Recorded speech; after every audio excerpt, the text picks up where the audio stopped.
नमस्कार, इन खबर में आपका स्वागत है। क्या डीजल और पेट्रोल 100 रुपये बिकने के बाद अब दूध का नंबर है? दूध किसान 100 रुपये लीटर बेचेंगे। उन्होंने ऐलान तो कुछ ऐसा ही किया है।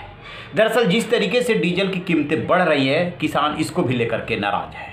उनका कहना है कि ये किसानों को घेरने की रणनीति है, लिहाजा किसान भी 50 रुपये लीटर से लेकर 60 रुपये लीटर तक बिकने वाले दूध को अब 100 रुपये लीटर बेचेंगे और इसे 1 मार्च से लागू कर देंगे। मलकीत सिंह किसान नेता हैं, उनके हवाले से ये सोशल मीडिया पे जो है ट्रेंड कर रहा है, ट्विटर पे ट्रेंड कर रहा है और उस पर लोग तरह तरह के मीम्स तस्वीर बना करके डाल रहे हैं और अपने अंदाज में विरोध प्रकट कर रहे हैं। दरअसल जब से सोशल मीडिया का दौर आया है, ट्विटर पर ट्रेंड कराने के लिए जो तरह तरह के तरीके अपनाए जाते हैं और उसी तरीकों में से एक है डीजल पेट्रोल की बढ़ती कीमतों के खिलाफ किसानों के ये विचारों की अभिव्यक्ति। वो बताना चाहते हैं कि किस तरीके से वो दूध उत्पादित करते हैं और क्या उनका हाल होता है, कितना महंगा चारा हो गया है और कैसे वो पशुओं को, दुधारू पशुओं को पालते हैं, फिर उन्हें पड़ता नहीं खाता है, उनकी लागत नहीं निकलती है, ऐसे खेती की लागत नहीं निकलती है, लेकिन सरकार उनकी सुनने को तैयार नहीं है।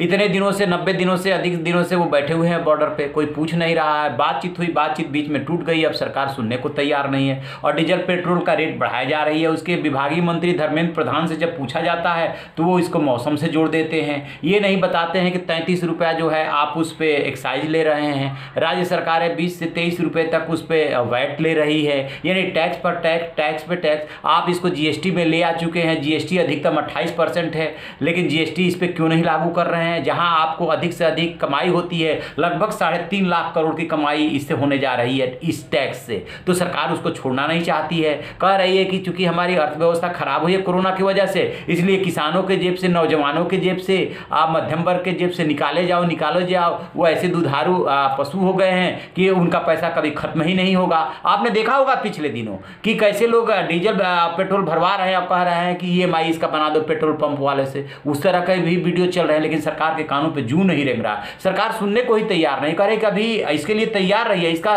सीधा कनेक्शन मौसम से है। पेट्रोलियम जो उत्पादक देश हैं, उन्होंने इसका उत्पादन घटा दिया है, इसलिए ऐसा हो रहा है। लेकिन सरकार ये नहीं बता रही है कि उसने अपने रिजीम में कितनी बार एक्साइज ड्यूटी बढ़ाई है। क्या कोई भी टैक्स जब बढ़ाया जाता है तो उसको घटाया भी तो जा सकता है। यदि अंतर्राष्ट्रीय मार्केट में दर जो है ऊंची जा रही है तो लोगों को राहत देने के लिए उसको घटाया भी तो जा सकता है, लेकिन ना राज्य सरकार ये काम कर रही है ना केंद्र सरकार। दोनों एक दूसरे के ऊपर जिम्मेदारी टाल रहे हैं। कुछ राज्यों ने हल्का फुल्का घटाया है। अब चूंकि चुनाव का ऐलान हो गया है तब वो भी बहाना खत्म हो गया कि अब तो चुनाव का ऐलान हो गया है। तो ये इस तरीके की जो चीज़ें हैं वो उससे आम जो जनमानस है वो उद्वेलित हो रहा है। चाहे किसान है, चाहे नौजवान है, नौजवान परेशान है अपने रोजगार के लिए। सरकारी नौकरियाँ खत्म करते जा रहे हैं, प्राइवेटाइजेशन करते जा रहे हैं, निजीकरण, सबका निजीकरण कर दो, सब निजी हाथों में दे दो, तो ना नौजवान के पास रोजगार रह जाएगा, ना किसानों के पास जो है वो फसल की लागत मिल पाएगी। तो फिर करेगा क्या आदमी? तो फिर तो निराश होकर के, हताश होकर के सड़क पे ही तो उतरेगा। अब ये किसानों ने जो ऐलान किया है 100 रुपये लीटर दूध बेचने का, वो एक हताशा ही तो है उनकी कि वो करे तो क्या करें। डीजल इतना महंगा, डीजल से तो सारे खाद्य पदार्थ महंगे हो जाएंगे, क्योंकि उसी से तो ढुलाई होती है। जो गुड्स व्हीकल है वो डीजल से ही तो चलते हैं। कितने व्हीकल्स जो हैं वो CNG से चल रहे हैं, इसका भी रेशियो निकाल लीजिए। लेकिन किससे कहें, कौन सुन रहा है? जब सरकार का बार बार इस पे बयान आ रहा है, जब मीडिया पूछ रही है तो उसको दरकिनार कर जा रहे हैं, इस पे टैक्स घटाने को तैयार ही नहीं है। ऐसे शो करते हैं जैसे कि सरकार का तो इससे मतलब नहीं है, उसे सरकारी नियंत्रण हटा लिया गया है, लेकिन लिहाजा जो कुछ भी होगा वो मार्केट करेगा। तो आपने टैक्स क्यों लगाया था इतना, और टैक्स घटा क्यों नहीं सकते? क्या वो संविधान में लिखा हुआ है क्या कि 2/3 बहुमत से इसको घटाया जाएगा? कैसी सरकार? तो किसानों की निराशा, किसानों का ये दूध का ट्रेंड करना, ये सब कुछ जाहिर कर रहा है कि जो है किस तरीके की बेरहमी उनके साथ बरती जा रही है। तो आप रहिए ना बेखबर, देखते रहिए इन खबर। इन खबर चैनल को सब्सक्राइब करें।